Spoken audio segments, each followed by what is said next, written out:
گر تھک جاؤ بہت سفر میں اور راستہ نہ ملے زندگی کے جنگل میں، کچھ دیر سستا لو اور کچھ لفظ لکھ ہی ڈالو، بارش کی بوندوں کو اپنی ہتھیلی پہ جمع کر کے کوئی خوبصورت نظم لکھ ہی ڈالو، کسی میلے کچیلے بچے کو اپنی گود میں لے کر اس کی مسکراہٹ پر کوئی شعر لکھ ہی ڈالو، باغ میں کھلتے کسی پھول کو دیکھ کر چھو کر اس کی خوشبو پر کوئی غزل لکھ ہی ڈالو، نڈھال نہ ہو کسی بھی حال میں ایک نئی امید پر چھوٹی سی خوشی لکھ ہی ڈالو، اگر کوئی اہمیت دینا چھوڑ دے تو آپ بھی شکایت کرنا چھوڑ دیں، خاموشی اختیار کر لیں، یاد رہے ہر وقت دستیاب رہنا، پیچھے پڑے رہنا اور ہر وقت کی شکایتیں آپ کی اہمیت گھٹاتی ہیں، مانگنے سے بھیک تو مل سکتی ہے مگر اہمیت اور محبت نہیں ملتی، لوگوں سے اسی رفتار سے بات کر کے دیکھیں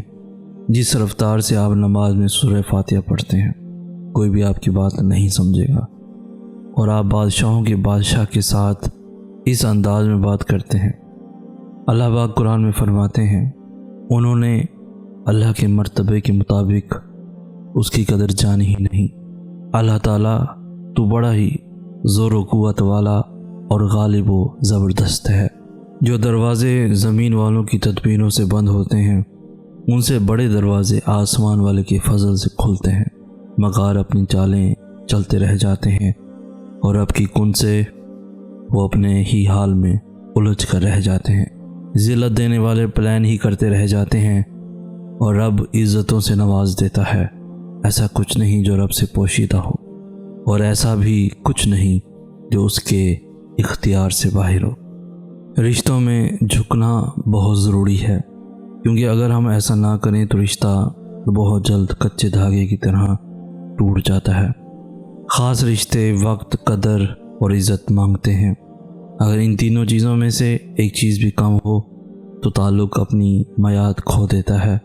آپ کو اکثر دیکھنے کو ملا ہوگا کہ آپ کسی کو اچھا کھانا، اچھے کپڑے اور رہنے کے لیے اچھا گھر دے، لیکن اسے عزت اور پیار نہ دے تو جو چیزیں آپ نے اسے دی ہیں ان کی حیثیت بھی ثانوی ہو جاتی ہے۔ پیار، محبت، عزت کسی بھی رشتے کو قائم کرنے کے لیے بہت ضروری ہے۔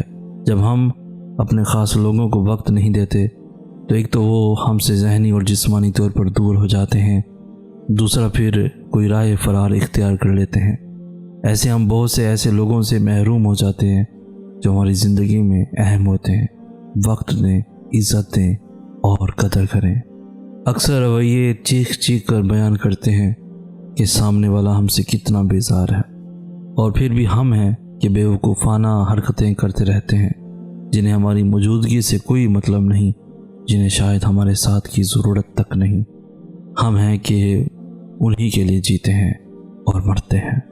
زندگی میں ایک ایسا وقت بھی آ جاتا ہے جب آپ کی تمام کمزوریاں، دکھ بس اللہ جانتا ہے، اب ہر بات بس اللہ سے کرنے لگ جاتے ہیں، لوگوں کے سامنے مسکرا رہے ہوتے ہیں اور اللہ کے سامنے کسی بچے کی طرح روتے ہیں، تنہائی میں اسے باتیں کرتے ہیں، کبھی اس سے کچھ مانگتے ہیں اور جو نہیں مل سکتا اس پہ صبر مانگتے ہیں، تب بس اللہ اپنا لگتا ہے، وہی دوست لگتا ہے۔ بس وقت کے حساب سے چلنا پڑتا ہے، ٹھوکر کے بعد آخر سنبھلنا پڑتا ہے، ساتھ دینے والے جب اوقات بتانے لگتے ہیں امید کے جھوٹے خواب سے نکلنا پڑتا ہے، جب زمینوں کا سودا سرعام ہونے لگے نقصان سچ بولنے کا بھرنا پڑتا ہے، جس وقت کھلونا سمجھتے ہیں ہم کو، ہمارے عزیز پہ قسمت کے ہاتھوں ہمیں بہلنا پڑتا ہے۔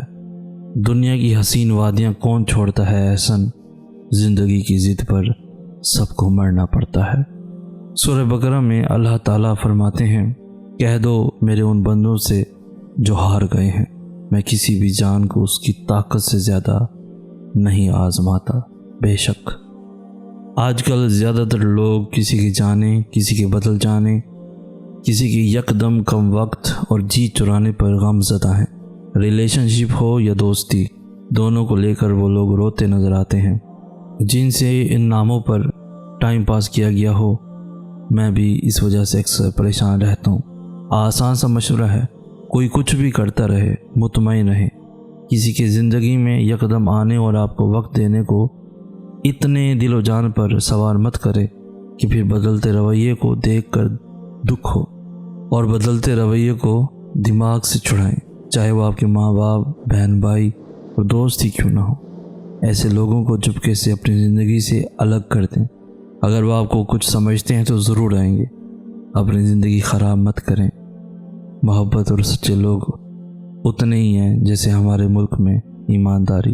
خوش رہیں اور خوش رہنے دیجیے۔ جذباتی ہونا، جلد غصہ کرنا، چھوٹی چھوٹی باتوں کو دل پہ لینا اور جلدی رو دینا ایک صاف دل انسان کی نشانی ہوتی ہے۔ اس کی وجہ جذبات میں شدت کا ہونا ہے۔ یہ سب خوبیاں کبھی کسی منافق میں نہیں پائی جاتی۔ ان کا تعلق ان لوگوں سے ہوتا ہے جو رشتوں کو دماغ سے بڑھ کر دل سے نبھاتے ہیں۔ ایسے لوگ دوسروں کے لیے کسی نعمت سے کم نہیں ہوتے، پر خود کو برابر اذیت میں ڈالے ہوئے ہوتے ہیں۔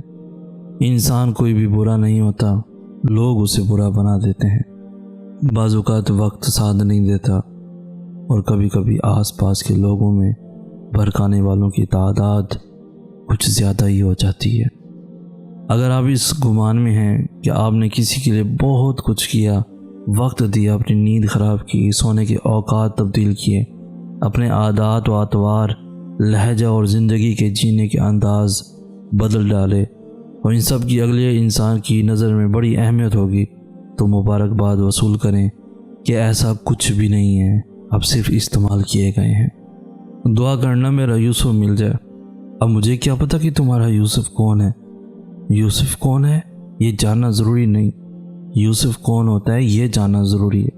اچھا بتا دو پھر یوسف کون ہوتا ہے؟ یوسف وہ ہوتا ہے جو بے حد محبوب ہو۔